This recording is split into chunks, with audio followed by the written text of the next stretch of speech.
বাংলাদেশ, এই নতুন বাংলাদেশের যে নতুন রাজনৈতিক ব্যবস্থা, আমরা নতুন যে সময় পার করছি, এই সময় আমরা যেভাবে তৈরি করছি, এই আন্দোলনে যারা সরাসরি ছিল, যারা এদেরকে সাহায্য করছে, এই সম্মিলিত যে ব্যবস্থা আমরা তৈরি করছি, যাদের মাধ্যমে এই সকলেই আমাদের ভাই, তারা যে দলের হোক, যে বর্ণের হোক, যে গোত্রের হোক, তারা সকলে আমাদের ভাই। কিন্তু এদের যে বিরোধী, যারা আমাদের এই বিরোধী শক্তি ছিল, তারা এই দেশের শত্রু, এই জনগণের শত্রু, এই মাটির শত্রু। আমরা দেখছি এই বিরোধী পরাজিত শক্তি পার্শ্বদেশ ভারতের সাহায্যে বিভিন্ন ধরনের কথা বলছে। তারা বলছে থাকবে না, থাকবে না। কি থাকবে, কি থাকবে না, কারা থাকবে, এটা আমরা বলে দেব, আমাদের জনগণ বলে দিবে, আমাদের নেতারা বলে দিবে।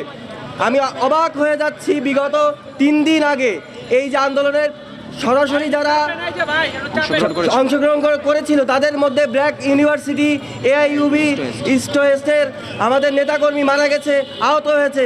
আমি আরও অবাক হয়ে যাচ্ছি, যারা এই নতুন অন্তর্বর্তীকালীন সরকার, ইউনিট সরকার তৈরি করলো, যাদেরকে বসালো, তারা গত 3 দিনে কোনো স্টেটমেন্ট দেয়নি।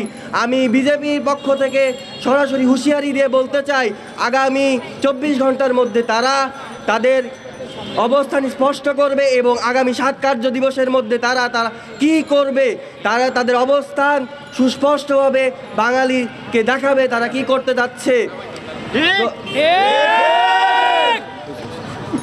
আমি আমার বক্তব্যের মাধ্যমে শেষ করছি।